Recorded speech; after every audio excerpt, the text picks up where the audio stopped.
देवासुर संग्राम में जब असुर बार बार देवों पर विजय प्राप्त करने लगे, तब ऐसे समय में देवों ने भगवान ब्रह्मा विष्णु महेश के पास में जाकर के कहा कि असुर बार बार विजयी हो रहे हैं, तो उसके लिए आप कुछ उपाय बताइए।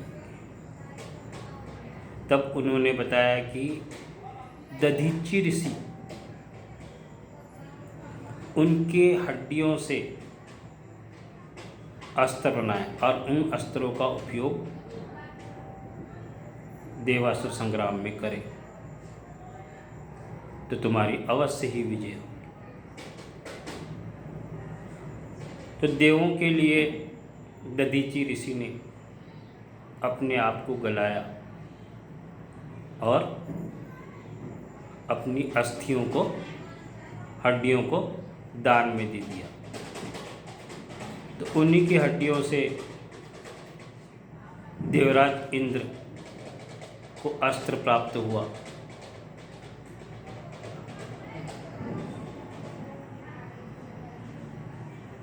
और बाकी हड्डियों से भी ऐसे ही अस्त्र बनाए गए और उसका उपयोग देवासुर संग्राम में किया गया और देव विजयी हुए।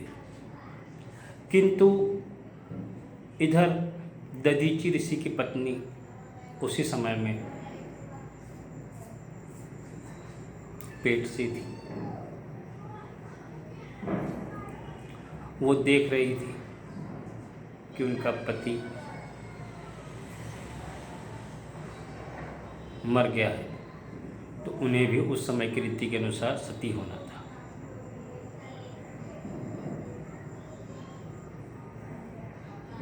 तो उसी समय में उनको बालक उत्पन्न हुआ। अब उस बालक को उन्होंने किसी पीपल के झाड़ के सुराख के अंदर में रख दिया और सती हो गई। इधर छोटा सा शिशु अंदर में कई दिनों तक भूखा रहा। जो भी पेड़ पत्तियों के पत्तियां गिरती, उसके फल गिरते, उसी को धीरे धीरे खा करके वो बड़ा हुआ। बड़ा होने के बाद में वो तप करने लगा वहीं पर। अचानक कहीं से घूमते फिरते देवऋषि नारद पहुँचे। उन्होंने पूछा कि बालक, तुम्हारा नाम क्या है? तो उस बालक ने कहा, मुझे क्या पता, तुम ही बताओ, मैं भी ये जानना चाहता हूँ कि मैं कौन हूँ। तब देव ऋषि ने ध्यान लगा करके देखा तो उनको पता चला कि ये दधीचि ऋषि की संतान है। तो उन्होंने कहा कि तुम्हारे पिता बहुत बड़े ऋषि थे जिन्होंने अपनी अस्थियों का दान किया देवासुर संग्राम।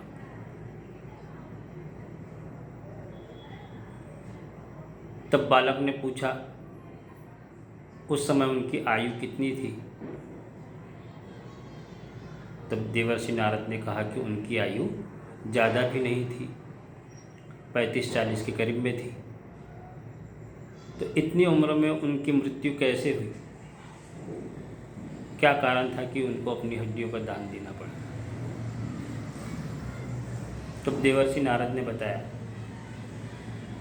कि ये शनि की महादशा चल रही थी उन पर, शनि की कुदृष्टि चल रही थी, इसलिए ऐसा हुआ, उन्हें मरना पड़ा और मरने के कारण तुमको भी ये दिन देखना पड़ा।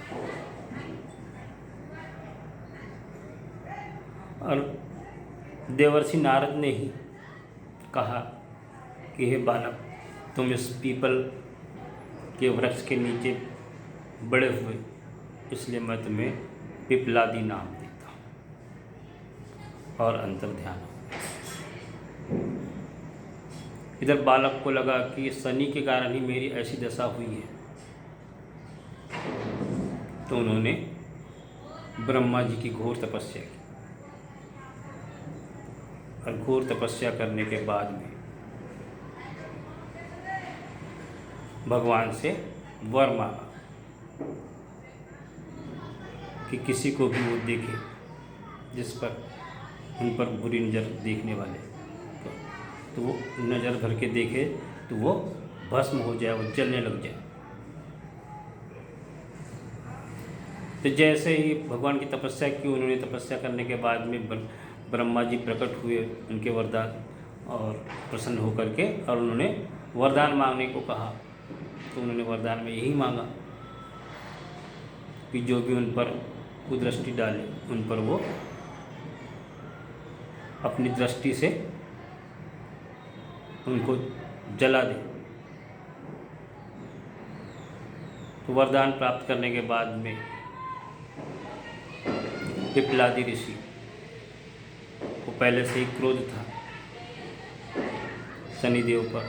उन्होंने शनिदेव का आह्वान किया और उन्हें भस्म करना चाहा अपनी दृष्टि से। उनकी दृष्टि से वो जलने लगे।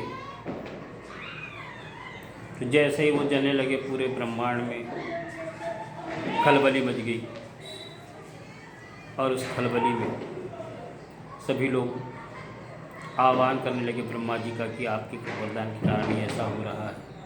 तो उन्होंने कहा कि उन्हें शनिदेव को माफ़ कर दे। तो उन्होंने कहा नहीं, मैं माफ़ नहीं कर सकता, तो चाहे तो और तुम वरदान मांग लो। तो उन्होंने 2 वरदान मांग लो। तो पिप्पलादी ऋषि खुश हो गए। उन्होंने कहा ठीक है। जन्म से लेकर 5 साल तक के शनि किसी भी बच्चों पर नज़र नहीं डालेगा, अपनी कुदृष्टि नहीं डालेगा, जन्म से लेके 5 साल। और जो भी इस पीपल के पेड़ के कारण ही मैं जिंदा रहा, तो जो भी व्यक्ति पीपल के पेड़ में जल चढ़ाएगा तो उन लोगों पर भी शनि की कुदृष्टि नहीं पड़ेगी। यदि दृष्टि पड़ भी रही हो तो वो उनकी कुदृष्टि समाप्त हो जाएगी। तो इस तरह से हमें शनि की महादशा, शनि की कुदृष्टि से बचना है। तो हर दिन पीपल के पेड़ में जल चढ़ाना चाहिए, दिया लगाना चाहिए। इस तरह से आज पिप्पलादी ऋषि की कथा समाप्त। धन्यवाद।